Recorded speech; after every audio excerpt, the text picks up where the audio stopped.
E essa semana, né, que passou, eu vivi duas situações que remete bem o que a Alessandra está falando. Uma foi a questão da falta de gratidão. Né? Eu parei numa barraca para fazer um lanche e chegou um senhor, né, um morador de rua, e ele estava pedindo um a um para pagar o lanche dele.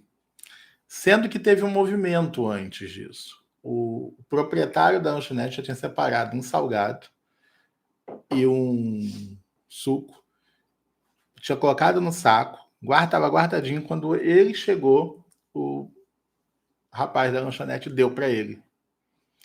E aí a pergunta dele para o rapaz da lanchonete foi: é de hoje? E ele não quis. E pediu para que as pessoas pagassem para ele. Chegou até mim. Quando ele chegou até mim, eu fiz a seguinte pergunta para ele: por que você não aceitou o da moça? Ela quer te dar o salgado. Aí ele: você vai pagar para mim ou não? Eu falei que sim, não. E aí ele saiu e foi embora. Seguiu o caminho dele. Logo depois chegou um outro morador de rua. O pessoal da barraca ofereceu o mesmo salgado. Ele aceitou, pegou o suco, o caldo de cana, sentou e comeu, fez a refeição dele com a maior satisfação e saciou a fome dele. Então esse é o episódio da gratidão e da não gratidão, o que ela atrai para nossas vidas. O segundo momento, eu estava num supermercado, dentro do supermercado, e um rapaz passou por mim com um carrinho com algumas compras dentro. Ele me abordou e falou que ele estava passando necessidade, estava desempregado, e se eu podia pagar as compras dele. Eu falei que sim, se ele ia para tinha já terminado, aí ele falou que sim. Eu falei que ele podia ir para o caixa, que eu estava indo. Aí pedi para a Alessandra continuar terminando as compras nossas e fui pagar as compras do rapaz. O rapaz, na esteira do caixa, estava totalmente constrangido. Ele não sabia se ele podia passar tudo, o que passava. A mão dele tremia entre botar na esteira e não. E aí ele olhou para mim no meio e falou assim: moço, o senhor tem certeza que não vai te fazer falta? Extremamente constrangido. E eu disse para ele que não ia me fazer falta. E ele o tempo todo: que o Senhor te abençoe, muito obrigado, que Deus prospere a tua vida, eu não sei como te agradecer. E aí eu consegui, nesse meio tempo, dar uma seguinte palavra para ele. Eu falei assim para ele: essa situação na sua vida ela é passageira. Então, quando você tiver condições, faça a mesma coisa por outro. E dessa forma, isso não para de rodar. Essa roda não para mais. É um ajudando o outro quando se pode. Até porque a minha vida, financeiramente, ela nem sempre foi o que ela é hoje. E graças a Deus eu nunca precisei pedir comida para ninguém, mas eu tive sim pessoas que me ajudaram de várias formas. Seja com trabalho, seja com emprego, seja com uma carona, seja com um carro, seja com uma palavra. Mas eu entendo que eu recebi ajuda quando necessitei. E hoje eu dou o que posso dar. E é essa roda que não pode mais parar de girar. E é isso que é a prosperidade. Ou seja, é servir. Naquele momento eu podia servir aquele rapaz. E eu pude sentir a gratidão dele. Eu pude sentir que aquele pouquinho de dinheiro vai levar muita alegria para aquela casa. Levou muita alegria para aquela casa naquele dia. E isso, queridos, não tem preço. Não tem moeda que pague. Não tem valor monetário que pague. Mas espiritualmente, existem portas abertas sobre a minha vida por causa de ações como essa, sem nenhum interesse. Não é porque eu sei que tem portas que eu fiz. Não, eu fiz porque tinha que fazer, porque era o correto a se fazer, porque o meu coração me levou a fazer. Atendendo a necessidade do próximo. Que era a necessidade dele naquele momento. E aí está a prosperidade, né? A prosperidade está em eu gerar solução para a necessidade do próximo, eu atender a necessidade do próximo. E aí, só complementando o que o Ivan falou, né? Eu vou contar aqui, não vou falar todos os nomes, porque se a pessoa estiver aí, não pode. Nesse mesmo dia... Não foi no mesmo dia? No estacionamento? Não sei. No estacionamento? Foi. Nesse mesmo dia, nós estávamos num grande mercado, já tínhamos acabado. Porque nós estávamos no mercado, foi no mesmo dia, com esse rapaz, mas fomos para um outro mercado. Foi para outro mercado. Porque foi um dia que a gente estava fazendo, né, várias compras. E aí nós fomos para um outro mercado, maior ainda, e no estacionamento nós fomos abordados por uma pessoa contando que ela estava numa feira, estava lá com uma quantidade de produtos. Dessa quantidade de produtos, ficaram 2 produtos e que ela não poderia voltar para casa com esses 2 produtos. Para a cidade dela. Ela estaria voltando de avião, o peso do produto, o custo seria muito alto. E aí eu não posso ficar dando detalhes aqui, porque... foi algo que ela realmente ela fez pra gente, né? Então, é um produto que eu quero, que chegou no Brasil há uns 6 anos, mais ou menos, é um produto novo no Brasil, é um produto que eu quero, mas eu entendo que eu tenho alguma inteligência financeira, então eu não saio comprando, assim... Eu uso ali um pouquinho de inteligência financeira que eu tenho. Aquilo é extremamente necessário, é importante, a gente vai falar sobre isso. Então, eu sabia que o valor desse produto ia baixar. Então, eu comentei com o Ivan há anos atrás. Nós vamos adquirir esse produto aqui, mas vamos esperar baixar um pouquinho. Como acabou de chegar no Brasil, vamos esperar um pouco. E essa pessoa, ela estava com os 2 produtos... E aí ela falou assim, acabei de falar com o meu supervisor, ele me autorizou a vender com 75% de desconto, só para eu não ter que pagar sobrepeso lá na minha mala. Queridos, 75% de desconto no produto. Desconto de verdade. Não é desconto de mentira. Até porque a gente conhece o produto e sabe o preço dele. Né? Eu venho acompanhando, eu tenho esse hábito, né? Quando eu quero alguma coisa que o valor é muito alto, eu vou acompanhando. Quando chega num preço que eu entendo que é o preço razoável, eu vou lá e adquiro. A não ser que seja uma coisa muito importante, muito necessária. Aí o importante e o necessário, a gente vai pagar o que tiver que pagar. E a gente sabe que tem muitas taxas embutidas ali. Aquele ali não é o valor real. À medida em que essas taxas vão caindo, essas taxas principalmente de mídia, né? Porque é um produto muito midiático, é um produto que está aí em vários programas. Então, assim, 75% de desconto que nós adquirimos o produto. Aí eu te pergunto, isso é ou não é o equilíbrio de troca? O valor que nós economizamos ali é muito, muito, muito, muito maior do que o valor que o Ivan pagou de mercado para o rapaz que estava precisando. Isso é só um exemplo, tá? Isso acontece na nossa vida o tempo inteiro. Por quê? Porque a gente busca suprir a necessidade do próximo. Então, a nossa necessidade é suprida de uma forma ou de outra. Em um momento ou outro momento, a nossa necessidade ela sempre é suprida. Nós já tivemos uma ocasião que nós ficamos sem carro. Todos os meses para fazer compra, naquele período a gente fazia compra uma vez por mês, porque o mercado era longe de casa. Toda vez que nós íamos fazer compra, tinha um carro na nossa calçada. Alguém emprestando o carro para gente. Pega o carro e vai fazer a sua compra. Não precisa pagar táxi. E aí depois eu vou falar mais sobre isso, sobre essa ocasião há anos atrás que nós ficamos sem carro, para vocês entenderem um pouco melhor.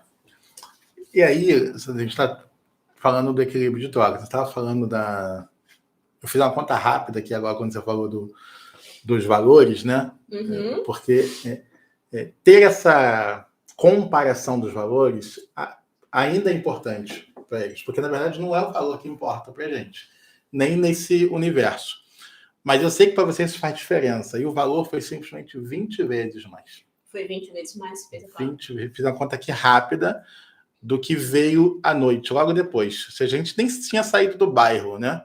Foi à tarde no mercado, à noitinha no outro, coisa de 3 horas de diferença, já veio simplesmente o retorno da ação, e o retorno foi 20 vezes maior do que o que eu investi lá. Vamos chamar de investimento, porque eu não fiz investimento, eu não fiz com essa intenção. A minha intenção era somente ajudar aquele rapaz, era só essa. Mas se você quiser entender como finanças de investimento, foi simplesmente plantado uma semente e colhido 20 vezes mais no mesmo dia, algumas horas depois. E vocês pensam que essa situação acabou? Não acabou, não. Porque esse produto, lembra que eu comecei a falar que ela estava com 2 produtos? Então, nós adquirimos os 2 produtos por 75% de desconto. Mas a gente só precisava de um. Mas a gente só precisava de um. Pois é. O que é que faz com o outro, então? Então, o outro nós repassamos pelo mesmo valor que nós pegamos para minha irmã. E a minha irmã ainda foi abençoada, porque ela também queria muito esse produto.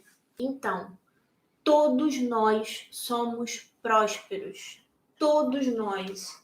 Não existe situação financeira boa ou ruim. Tenho ou não tenho nota. Não existe isso, queridos. Todos nós somos prósperos. Todos. Nós nascemos na prosperidade. Nós somos filho do dono do ouro e da prata. Nós temos isso dentro de nós, na nossa essência, nós temos prosperidade. Se a prosperidade está em gerar valor para o próximo, está em gerar a necessidade do próximo, todos nós somos prósperos. Então, Alessandra, eu não tenho nota. Gente, quem está falando de nota? Não é necessário nota. De que forma que eu posso ajudar o meu próximo? Eu tenho uma dona de casa que, de repente, ela foi trabalhar e ela precisa de alguém que fique com um filho. Eu estou atendendo a necessidade dela. Eu estou ajudando a ela.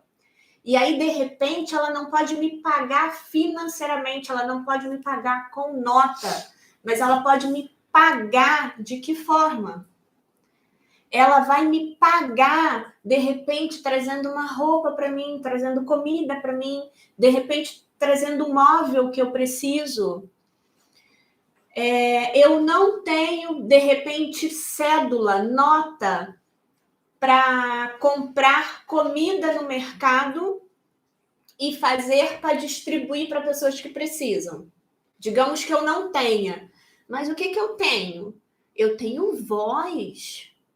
Eu tenho saúde, eu tenho disposição. Eu vou comentar com as pessoas, com os meus amigos, com meus colegas que têm a moeda, que têm a cédula.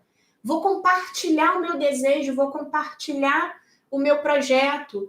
Gente, nesse final de semana, eu gostaria de fazer comida, fazer umas quentinhas e levar ali para as pessoas necessitadas, ali naquela região, naquele bairro. Mas eu não tenho como comprar, mas eu posso fazer e eu posso levar, eu posso servir a pessoa. Será que você quer comprar? Será que você pode trazer um feijão, você pode trazer um arroz, você pode trazer um frango? E aí eu vou fazer, eu vou levar. Eu sou próspera. Não importa a cédula que eu tenho na mão. E quando eu entendo esse princípio e eu começo a colocar em prática esse princípio, tudo se abre. Tudo se abre, as coisas acontecem. Qual é o cuidado que a gente tem que ter? Não estar num relacionamento de desequilíbrio. O que me leva a um relacionamento de desequilíbrio? O que me leva, por exemplo, eu não ter nada em casa, ou eu ter quase nada em casa e eu tirar o que eu já não tenho para dar para o próximo? Eu não tenho, mas eu tiro para dar para o próximo. O que faz eu fazer isso? Ou o que faz eu dar para o próximo? Dar, sem receber nada em troca. Sem receber gratidão, sem receber cédula, sem receber o objeto, sem receber uma palavra, sem receber nada em troca. O que faz isso? O que faz eu dar e me colocar numa situação de desequilíbrio? Emoção. A minha emoção. Os meus traumas. As coisas que aconteceram comigo, provavelmente lá na minha infância. Pode ter acontecido na minha adolescência também, mas a maioria é na infância. E aí eu trago esse trauma. Então eu tenho necessidade de me colocar numa relação desequilibrada. E aí, gente, se eu tenho essa necessidade, esse desequilíbrio vai me quebrar. Esse desequilíbrio vai me quebrar na saúde, no casamento, vai me quebrar em algum lugar. Aonde que a gente vê muito esse desequilíbrio? Em empregos a gente vê esse desequilíbrio. A gente trabalha em algo que a gente não tem o retorno que nós deveríamos. Por que eu não saio daquela situação? Porque não tem outro emprego. Gente, não existe isso. Não existe, não tem outro emprego. Não existia empregos antigamente. Antigamente, há muito tempo atrás, não existia emprego. Então, quando você está no equilíbrio, não falta o que você precisa para saciar a sua necessidade. Assim como você está sempre buscando saciar a necessidade do próximo, a sua vai ser saciada. Então, não é para ter medo. Se eu estou numa situação de desequilíbrio, eu estou por questões emocionais, por crenças limitantes, por paradigmas. Agora, cada um de nós temos a capacidade de gerar, de ter retorno. Cada um de nós nascemos com prosperidade dentro da gente. Se algo está impedindo a nossa prosperidade, e esse algo é falta de conhecimento. Então, a gente precisa gerar conhecimento. A gente precisa dissolver o que está fazendo, o que está me prendendo nessa relação de desequilíbrio. Porque continuar nessa relação de desequilíbrio vai te fazer ficar pobre, vai te fazer não ficar próspera, vai te fazer ficar no vermelho, vai te fazer não saber administrar. Porque se eu não administro a minha relação aqui, eu não administro mais nada. Não funciona assim. Eu administro bem a relação com quem eu não conheço e com quem eu conheço eu administro bem. Não existe. Se eu tenho dificuldade com um, eu tenho dificuldade com o outro.